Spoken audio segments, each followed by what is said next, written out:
রাজবাড়ী জেলা স্টেডিয়ামে তারুণের উৎসব উপলক্ষে জাতীয় চ্যাম্পিয়নশিপ শহীদ মীর মাহফুজুর রহমান মুগ্ধ অঞ্চলের ফুটবল প্রতিযোগিতা অনুষ্ঠিত হয়েছে। এতে রাজবাড়ী জেলা ফুটবল দল ও শরীয়তপুর জেলা ফুটবল দল মুখোমুখি হয়। বুধবার বিকেল 3:30টায় প্রধান অতিথি হিসেবে রাজবাড়ী জেলা প্রশাসক সুলতানা আক্তার পায়রা উড়িয়ে ম্যাচের উদ্বোধন করেন।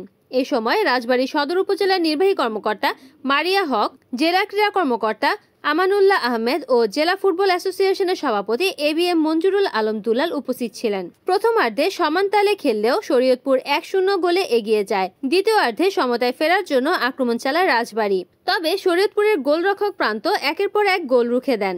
ম্যাচের শেষ দিকে রাজবাড়ীর স্ট্রাইকার শরীফুল একটি গোল করে স্কলার লাইন সমান করেন। শেষ পর্যন্ত আর কোনো গোল না হওয়ায় 1-1 সমতা শেষ হয়। চমৎকার গোল রক্ষণের জন্য শরীয়তপুরের প্রান্তকে ম্যান অব দ্য ম্যাচ ঘোষণা করা হয়।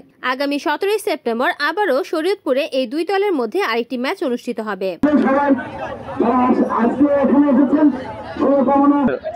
মনোবল নিয়ে অবশ্যই মাঠে নামবো এবং আমরা আশাবাদী যে আমরা আমাদের যে টিম আছে সবার সাথে আমরা কন্ট্রিবিউট করে আমরা ম্যাচ উইন হব।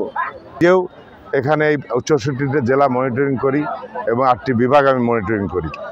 আমাকে এইসব দায়িত্ব আমাদের প্রেসিডেন্ট তাবিদ আউয়াল সাহেব দিয়েছেন এবং তার নেতৃত্বেই আজকে ফুটবলের তৃণমূল পর্যায়ে ছড়িয়ে যাচ্ছে বিভিন্ন জায়গায়। মানে যে আমাদের যে জোনটি সেটা হচ্ছে মেয়ের-মুগ্ধ শহীদ যে মেয়ের-মুগ্ধ সেই জোনটি।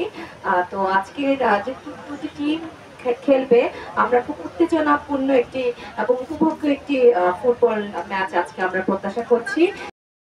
রিপোর্ট করেছেন রাজবাড়ী প্রতিনিধি শাহিন মোহাম্মদ, NAN TV।